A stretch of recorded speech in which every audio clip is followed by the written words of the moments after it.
years now, it has been certain that far-reaching changes are taking place in the social and economic life of the 46 million inhabitants of Britain.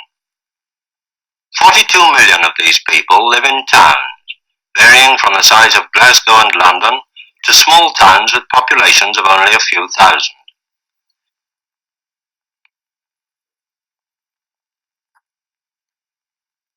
Yet the towns of England, Wales and Northern Ireland cover only a tenth of the land area of the country. 42 out of 46 million people live on this tenth. The remaining 4 million, less than 10%, are spread over more than 9/10 of the land area. These are the country people, few in number, but fundamental to our way of life. If Britain is to prosper, their problems must be understood, and any attempt to reconstruct the countryside will fail unless it is based on a real knowledge of every phase of rural life and labour, social as well as economic.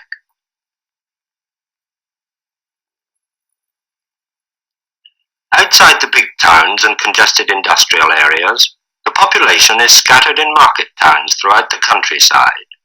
Between these towns lie the rural areas, the hamlets and the farms. Outwardly, there's a lot of difference between the fenlands of East Anglia and the warm valleys of Cornwall, yet there are problems of living in the countryside which are common to most regions of Britain, however different they may look. It would be difficult to make a detailed study of the whole country, but any mainly agricultural district can serve as the raw material of research into the chief needs of rural reconstruction. The Agricultural Economics Research Institute based its survey on Oxfordshire, but a county was still too large an area for a critical analysis. The 6-inch Ordnance Survey map arbitrarily divides the county into sections, each representing an area of 24 square miles. One of these was chosen as a suitable field for the survey. In practice, it was impossible to keep strictly to these artificial boundaries. They had to be flexible, for any area, large or small, is affected by influences outside it. To start with, there are 2 market towns just outside the area, each about 7 miles from its centre. Between these 2 towns runs a main road, passing through 2 of the villages in the area and close by a third. A second main road runs down its eastern edge. A network of secondary roads, the old parish roads, connects the other villages with the main roads, with each other, and with roads and places outside the area. A single railway line crosses the area, linking it to the main lines outside. Only 2 of the villages have stations on this line, and 1 has a halt. There are 4 passenger trains each way on weekdays and none on Sundays.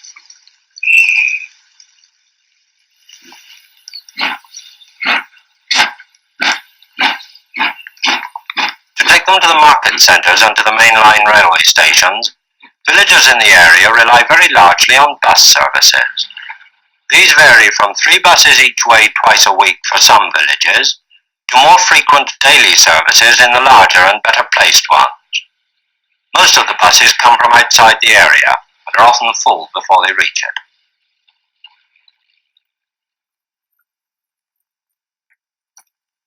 The area lies about 500 feet above sea level, to the north of the main belt of the Cotswolds. The soils vary from heavy loams to limestone and sand. It is a district of gentle hills, cut into by streams, some running westward to meet the Avon in the Vale of Evesham, others eastward to join the Charwell. There is nothing very outstanding or individual about this area. It is typical of the countryside, where things change slowly, where the story of the people is the story of English husbandry, with its dependent crafts and industries.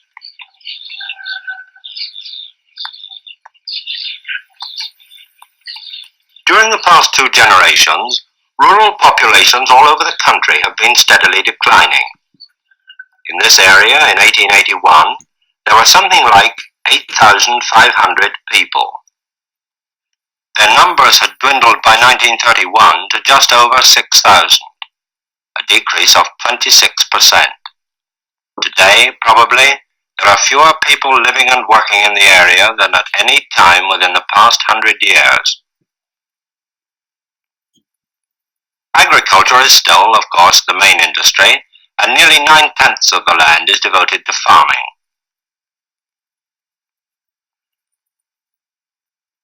Months old, and when my father retired, I took over the farm. The farmhouse lies in the village, with the main buildings round it, and there are close on 300 acres of land. I have a fairish amount of arable, growing wheat, oats, and barley. Then I grow about 10 acres of potatoes each year, and a few acres of sprouts as well. It's good land, not too heavy, although the valley is liable to flood a little in winter, and isn't good for more than pasture. But this is a mixed farm, like most in these parts, and I have a flock of sheep and a herd of cattle. The land is good for cattle, and I do a bit of breeding, a good Hereford cross.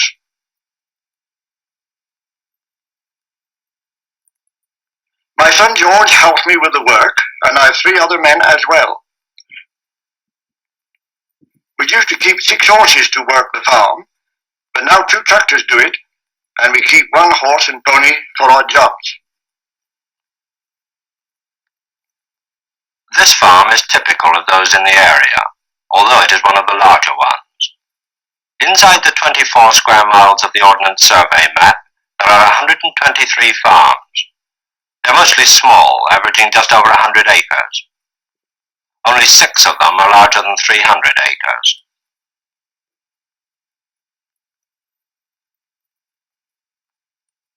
These farms were built up on the old self-sufficient husbandry of the last century. Wheat and oats were the principal grains, and some barley was grown. Sheep and cattle were the livestock of the system, and they served to keep the soil fertile. This sort of farming, however, could not survive the great economic changes which took place. Gradually, the farms were abandoned. Buildings were neglected and became derelict. And the high-ridged fields of an earlier cultivation went back to rough pasture. With this increased acreage of grassland, some farmers took to dairying. But dairying, to be profitable, means modern buildings and good water supplies. These are found on very few farms in the area, nor have farmers the capital to provide them. It needs a bit of money to modernize a place like this. I have a good yard down here by the house, roomy, with enough buildings for all I need. Breeding for beef as I do, milk production is only a sideline. We still use the old bar for milking, and the few cows I keep don't call for any mechanical milker. My cowman can manage them all right on his own. Of course, if I wanted to make my money out of dairying, I'd have to recondition all this and lay on water. Now we fetch it from the pump in the corner of the yard, although we've managed to connect up the cooler to the house supply. Of course, I don't keep all the cattle in the yard down by the house. I've 3 other yards up in the fields, where I keep the younger animals in winter. We don't leave them out in the fields until they are 2.5 years old. It's quite a walk round to feed them all each day, but taking everything into account, for my sort of farming, the place is quite well planned. This farmer has little complaint about the layout of his farm, but not all the farms in the area are as well laid out as his. More than half of them are extremely difficult to work. Some are sprawling and awkwardly shaped. Others are made up of 2 or more parcels.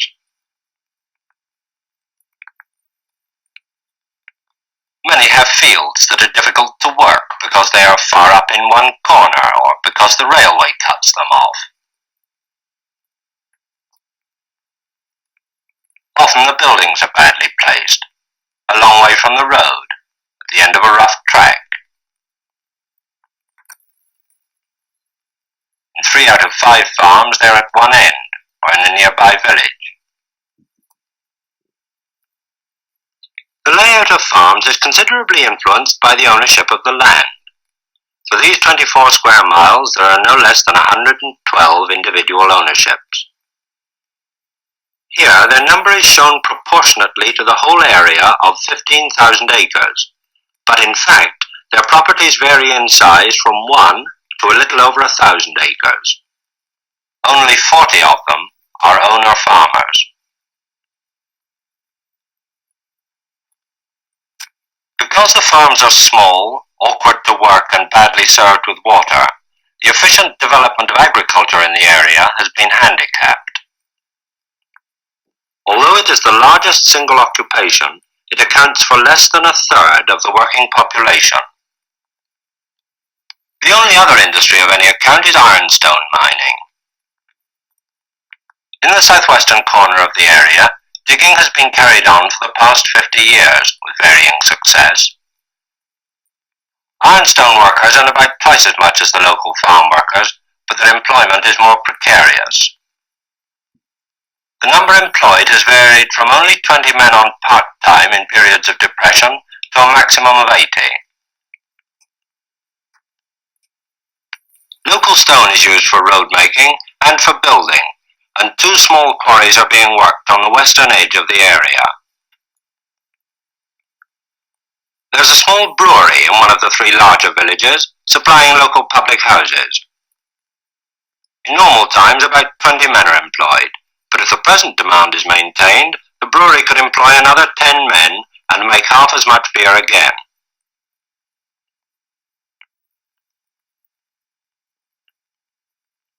For the rest, the small village industries have gradually died out down the years. When the area was at the height of its agricultural prosperity, the blacksmiths was a busy trade, and the area supported 16 of them. Now there are only 3 still at work. They have taken advantage of the increasing mechanization of farming to build up good businesses on tractor repairs and similar work.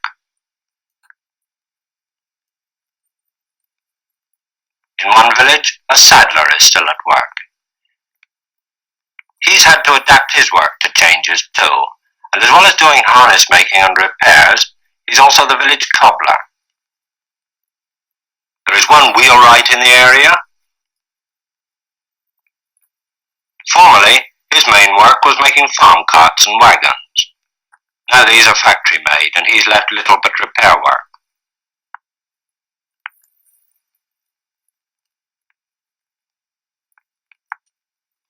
In the past, those who couldn't find employment in these jobs or in agriculture had no alternative but to leave the area and find work elsewhere. Better communications have changed all that. Now more than 300 people living in the area travel daily to work in one of the market towns. A large factory opened just before the war offers regular work to the majority of them, including women, for whom there are few other jobs in the area. A cross-section of people at work, totaling 1,221, shows that agriculture accounts for 30.7%. 375 out of 1,221 people. Of the remaining 846 people, there are 38 transport workers, 90 people in domestic service, and 43 workers in public utilities. 154 people are employed mainly on different types of labouring work, and there are 68 building trade workers. That leaves 453, of whom 232 work in factories, mostly outside the area. There are 116 professional workers, including school teachers, clergymen, civil servants, and doctors, and 105 people work in the distributive trades. These are the people, typical of so many rural communities, whose everyday needs and interests must be considered in any plans for reconstruction. Their home life is the life of the villages. In the area there are 3 large villages, one on the western and 2 on the eastern boundary, and 16 smaller ones. The area is so little affected by industry that the local character of the villages has remained practically unchanged.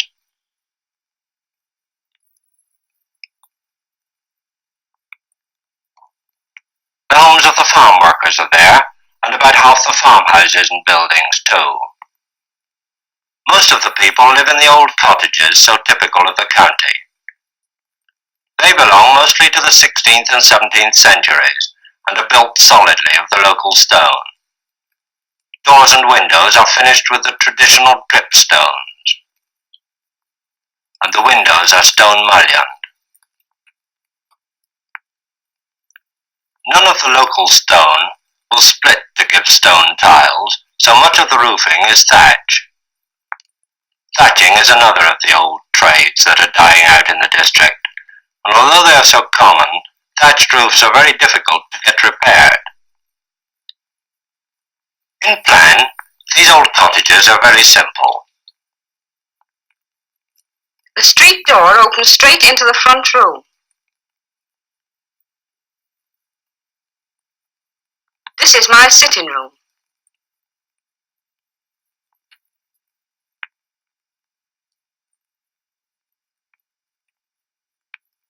When I first came to live here, this room ran right through to the back of the house, but my husband put up a petition, so we have a small room at the back where we can have our meals, and where I have an oil stove for most of the cooking.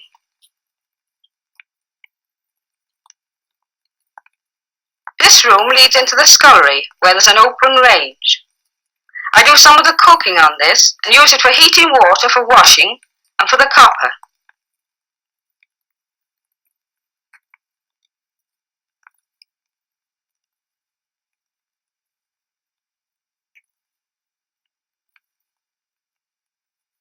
One corner of the scullery has been divided off to make a larder. Of course, it hasn't any window.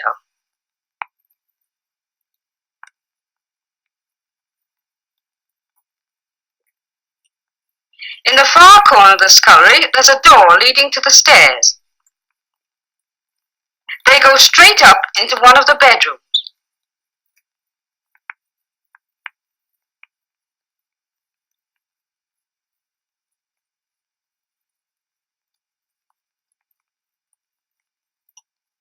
You have to go through this bedroom to get to the second one. The bedrooms have small windows level with the floor and no ceilings.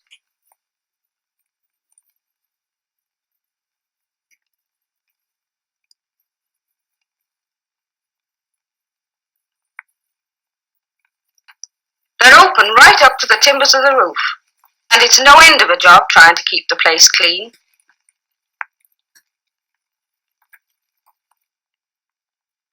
Apart from some ribbon development on the main roads near the eastern boundary, there has been little speculative building, and nearly all the newer houses have been built by the local authority.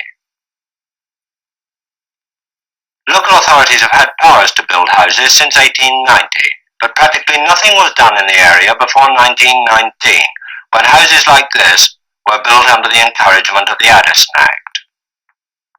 A scheme of 1924 inspired the building of 14 houses for agricultural workers.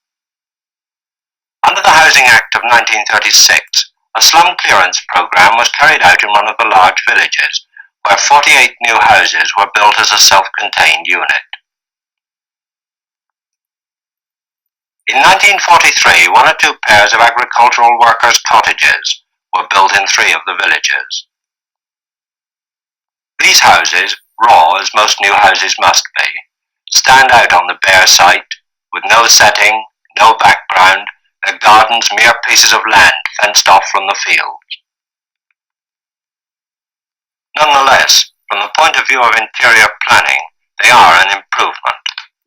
There are more modern grates, making cooking easier. There are built-in cupboards and shelves, larders, and bright and fairly spacious sculleries, usually with a built-in copper. The stairs are light and less steep, and each bedroom opens off a small landing.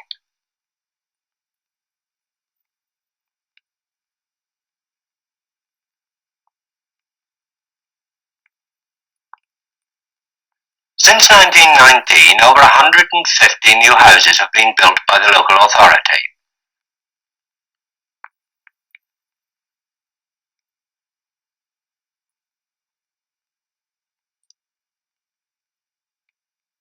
However, the general housing position remains bad because of deficiencies in the public services, water, sewerage, and electricity. Only a few villages have a piped water supply. 4 of them are supplied by the water company in the market town nearby. 4 others have small local systems.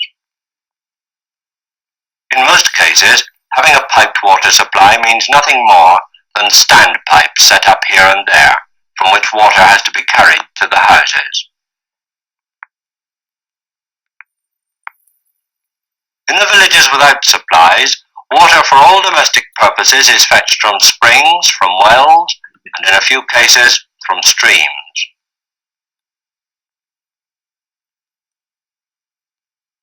Two villages have large galvanized water tanks at the roadside, in one case because the spring dries up in summer, in the other because many of the wells are contaminated and have been condemned. Because there is no water available, many houses have none of the usual amenities, no sinks, for instance. All washing must be done in a basin on the table. Naturally, there is no proper drainage either. Slops are emptied outside. The lavatory is a shed at the bottom of the garden with a bucket. The newer houses share the defects of the older ones. They have sinks, but no taps, and waste pipes emptying into a pail. The lavatory is inside, but it is still only a bucket. The exceptions are the 8 agricultural cottages built in 1943, where there are bathrooms and modern sanitation.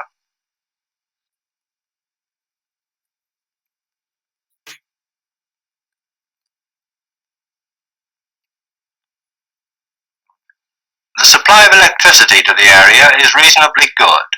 10 villages are already connected to the grid, and work is going on in several others. As in the case of the water supply, however, the fact that there is electricity in the village doesn't mean that everybody uses it. Tenants, particularly those of the smaller houses, can't afford the cost of wiring, and the cables pass over many cottages, while the cottage dwellers still use their oil lamps.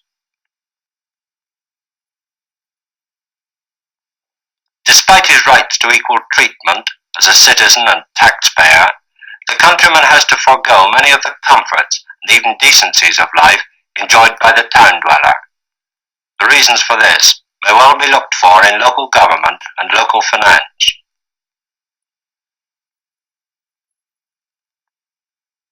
The old ecclesiastical unit, the parish, survives as the basis of rural administration.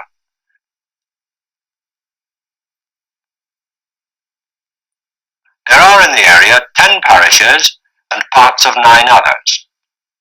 Although some still represent single villages, in other cases villages have been grouped together because they're too small to function alone. The foundation of administrative authority in the parish is the Parish Meeting.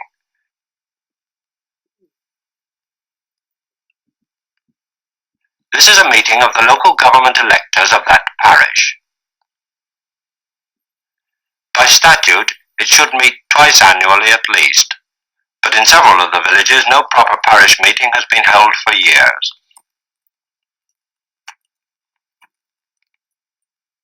In villages with over 300 inhabitants, or in certain special cases, the primary function of the parish meeting is to elect a parish council, which takes over the responsibility of running the parish. Parish councillors are elected every 3 years, usually by a show of hands at the parish meeting. In our case, we find that a ballot vote is far more representative, and we are going to use this form of election in the future. An energetic council can do a number of things if it has the backing of the village. Among other jobs, we act as trustees for the local charities and the village hall, and we look after the street lighting.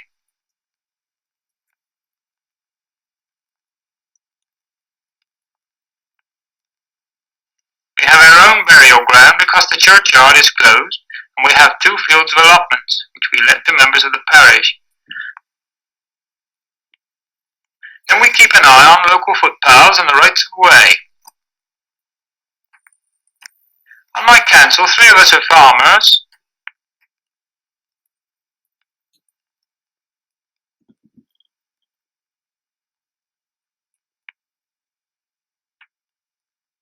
There's a retired builder,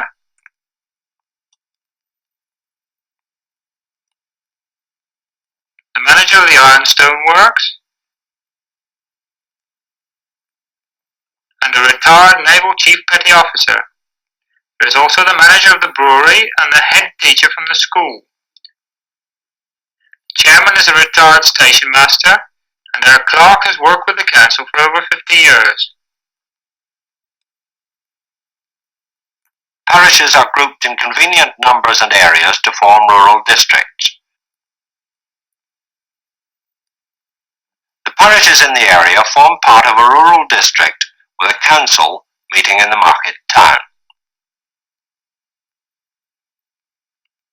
The Rural District Council meets monthly in the mornings.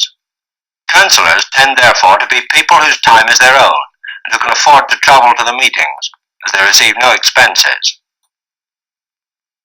Each constituent parish in the rural district has a right to elect a representative to the Rural District Council, although this representative isn't necessarily a member of the parish council, nor necessarily resident in the parish represented.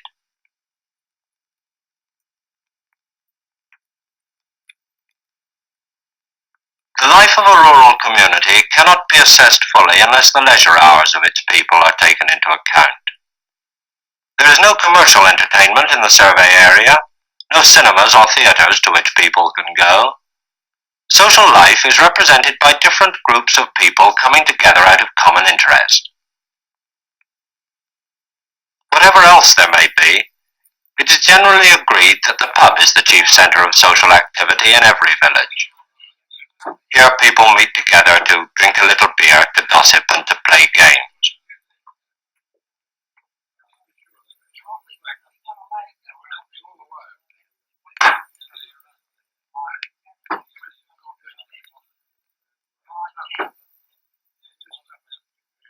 As well as satisfying the desire for company and entertainment, almost all the licensed houses run slate and thrift clubs. Members contribute not only for themselves, but also for their families. Slate clubs pay out money when a member is ill and distribute any balance at the end of the year. In thrift clubs, the member buys shares on which he gets a dividend at the end of the year, and he can borrow from the club without security at 5% interest. The improvement in communications has made a difference to village social life. Nowadays, many people, particularly the younger ones, prefer to seek their entertainment in the market town. There they find more activity, shops, cafes, and above all, the cinema. The main problem affecting social life in small communities is lack of accommodation and of leadership. Where this can be overcome, it's possible to run things regularly. This social club meets twice a week. On one night, the members entertain themselves. On the other, there is an organised event. For instance, during the winter, a teacher was found for old-fashioned dances, and classes were held with great success.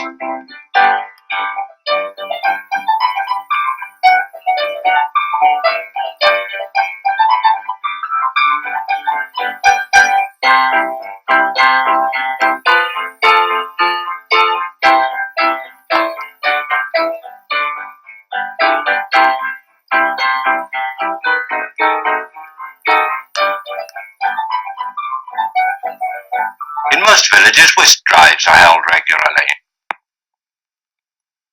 As well as these activities run by the villagers purely for entertainment, there are in the area branches of national organisations, such as women's institutes. Their activities vary from talks and demonstrations on domestic subjects to amateur dramatics. Organisations like these are mostly run by retired professional people or someone of social importance in the village. Since 1939, there has been a growth of associations connected with food production. Several villages have started produce associations, in connection with which they run rabbit, pig clubs. Nevertheless, in the area as a whole, the main demand is for entertainment.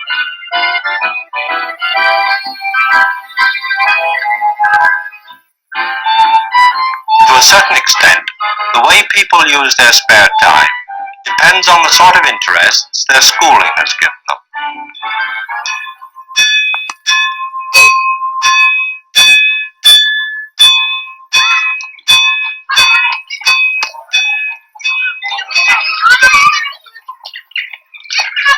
The 19 villages in the area are served by 11 non-provided elementary schools. There are county secondary schools in the market towns on either side, and 2 endowed secondary schools inside the area. These are boarding schools, and their pupils come mainly from outside the area. All the elementary schools are church schools, built between 1832 and 1875, and their architecture harmonizes with that of the church. This is a junior and infant school, with 24 children between the ages of 5 and 11. The school building dates from 1832 and is really one room with a partition to divide off a small room for the infants.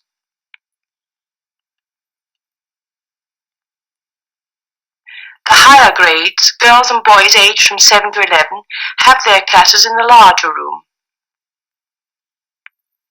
We're not overcrowded, but we are short of cupboard space.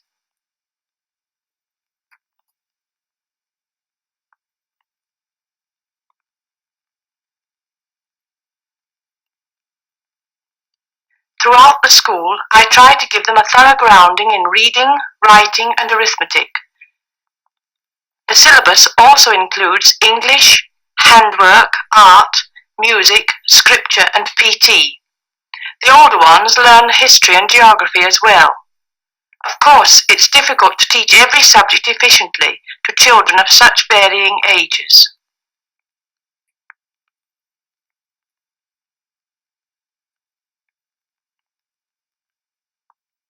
At the age of 11, those children successful in the special place exam leave this school for the county secondary school.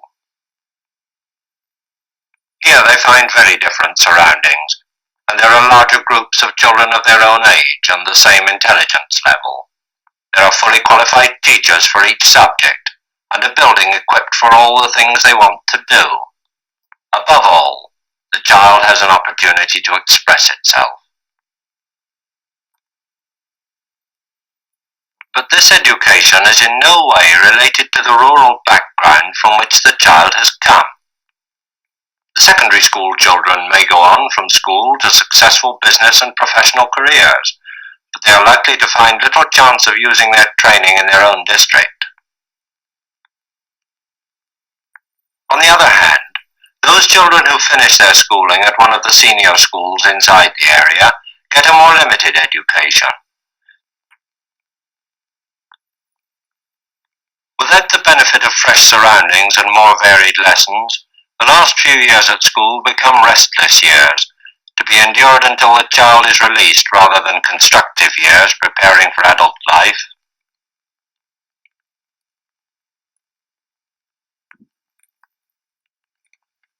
It's generally recognized nowadays that the health of children is as important as their education. Before they start school, they are looked after by the infant welfare centres. There are 4 of these in the area, in the 3 large villages and in 1 small one, and mothers come considerable distances to attend them. These centres cater for children from birth to the age of 5. The children are under regular supervision, medical advice can be given to the mother if necessary, and she can buy special foods at reduced prices. The children can also be given preventive treatment, such as diphtheria immunization. At the age of 5, the child goes to school, and its health becomes the concern of the school medical service.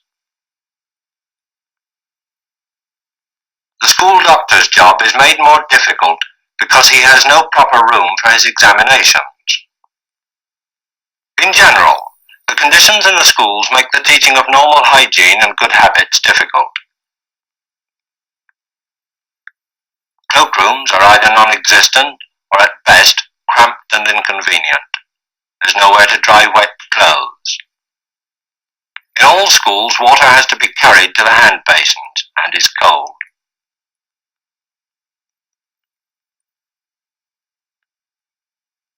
Lavatories, even for the infants, are often at the other end of the playground. School meals, perhaps the most important single factor in school health, are served at 7 of the 11 schools in the area. Some schools turn a classroom into a dining room, others use the village hall. This may be some way from the school, and the children have to walk there and back in all weathers. One school only has a good kitchen, built since the war. Others manage with the best they can get, or rely on meals delivered in containers from other centres.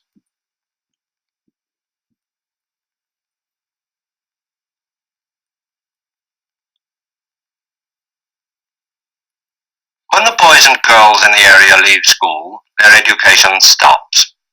The education authorities are willing to arrange evening classes if not less than 10 people ask for them, but no such classes exist in the area.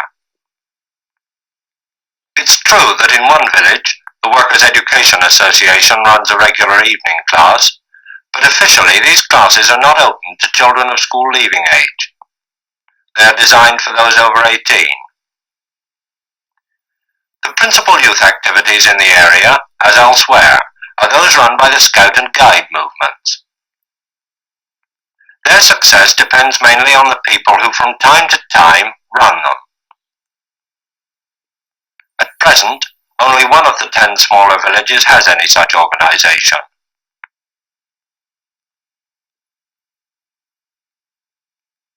The YWCA attempts to provide recreation in the larger villages by organising social evenings for young people.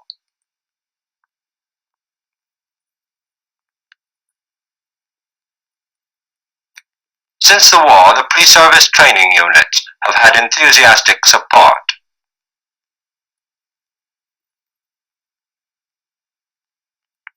Educationally, however, their influence is limited.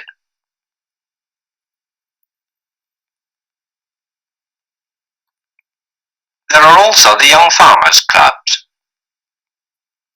2 of these exist in the area for all classes of boys and girls from 10 to 25 years of age. They bring together those interested in farming, whether they work on the land or not, at demonstrations of farming equipment and methods.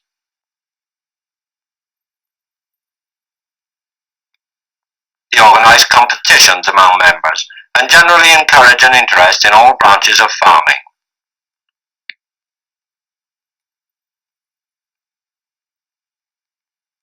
These are the young people on whom this area will depend for its future. Are they going to be satisfied with what it has to offer them, or will they follow the example of earlier generations?